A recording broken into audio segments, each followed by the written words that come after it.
चलिए energy update का बात करते हैं। राइट नाउ एनर्जी है लेट गो का एंड हीलिंग का। Definitely past week full moon से लेके पीछे के जो 3-4 दिन रहे हैं, बहुत ही ज़्यादा fluctuations, mood swings and irritation, anger issues काफ़ी फैमिली एनर्जी में आ रहे थे, या ट्विन फ्लेम्स की लाइफ में हम कह सकते हैं आए। ऐसा इसलिए हुआ क्योंकि फुल मून पे जैसे भी आपका एनर्जी एक्सचेंज हुआ, वो अगर पीसफुल वे में नहीं हुआ तो कहीं ना कहीं जो डिस्टॉर्टेड पार्ट होता है उसकी किसी तरह की नेगेटिविटी जो है हम अब्जॉर्ब करते हैं। एंड जब हम किसी की नेगेटिविटी को ऑब्जर्व करते हैं तो उसके इफेक्ट्स हमारे ऊपर माइंड, बॉडी, सोल लेवल पर एंड हमारे पर्सनल लाइफ पर देखने को मिलते हैं। इसीलिए आपको बोला जाता है कि अगर आपके काउंटर पार्ट बहुत ही ज़्यादा डिस्टॉर्टेड है तो आपको नाप तोल के देख के उनके साथ आगे इस जर्नी में बढ़ना है। कितना एनर्जी आपको एक्सचेंज करना है, कितना नहीं करना है, वो आपको अकॉर्डिंगली देखना है। सो राइट नाउ डिवाइन फैमिलीन की एनर्जी है हीलिंग की, लेट गो की। मीन्स उनके लाइफ में जो भी है, चाहे ट्विन फ्लेम है या सोलमेट्स हैं या कार्मिक पार्टनर्स है, वॉट एवर, चाहे फैमिली है, जो भी है वो अपने कुकून में है। डिवाइन फैमिलीज जो है अपने कुकून में है एंड एक पीसफुल एनर्जी में है। अब इनवर्ड्स चाह रहे हैं, डिवाइन कॉल है उन्हें जैसे, इसलिए अब वो डिवाइन के साथ कनेक्ट होना एंड अपनी सोल की ग्रोथ पे फोकस करना, इस चीज़ को divine families right now prefer कर रही हैं एंड किसी भी तरह के ट्रिगर को लेट गो करना सीख गए हैं। एंड किसी ना किसी तरह की डिवाइन प्रोटेक्शन को डेफिनेटली आप एक पीसफुल एनर्जी को फील कर पा रहे होंगे, और ये एक बहुत ही अच्छा संकेत है कि आप जर्नी में बहुत पॉजिटिव वे में आगे चल रहे हैं। चलिए कुछ संकेतों की बात करते हैं जो अब आपको जिन पे ध्यान देना है। एनर्जी एक्सचेंज होने के बाद आपके किसी ना किसी तरह के चक्रास पे इफेक्ट आता है। जो पहला चक्रा जिस पे आपको अभी काम करना है वो है आपका रूट चक्रा। रूट चक्रा से रिलेटेड आपको साइंस, सिंक्रोनाइजेशन, कुछ ऐसे ड्रीम्स मिल रहे होंगे, उस पर आपको वर्क करना है।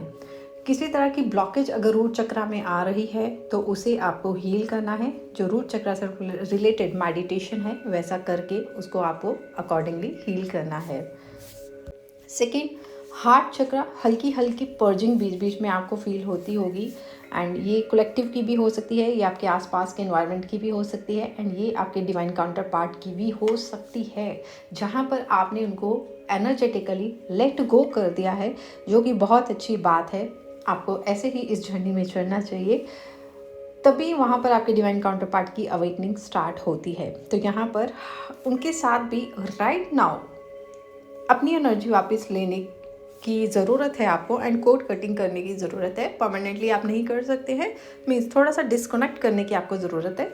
वैसे तो ऑटोमेटिकली यहाँ पर ये क्रिएशन ऑलरेडी हो चुकी है कि यहाँ पर एक तरह से पर्दा, या आप कह सकते हैं कि एक तरह से दोनों को थोड़ा सा पॉज पे डाला गया है ताकि दोनों फिर से रूल आउट कर सकें एंड समझ सकें एंड जो एनर्जीज हैं दोनों की थोड़ी सी अगेन एक बार फिर से बैलेंस हो सकें।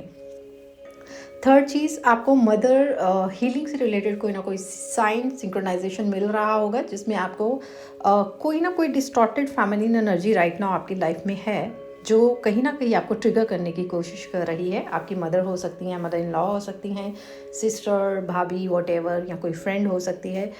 वही सेम एनर्जी आपके डिवाइन काउंटर पार्ट के लाइफ में भी हो सकती है। किसी न किसी तरह की डिस्टॉर्टेड फेमिनिन एनर्जी जो है वहाँ पर उनको भी ट्रिगर कर रही होंगी या कर सकती हैं, क्योंकि दोनों का ऑलमोस्ट सेम साथ में चलता है। तो यहाँ पर मदर से रिलेटेड कोई ना कोई वुंड्स अगर हैं या हीलिंग पेंडिंग है आपकी, इसको करने की आपको ज़रूरत है।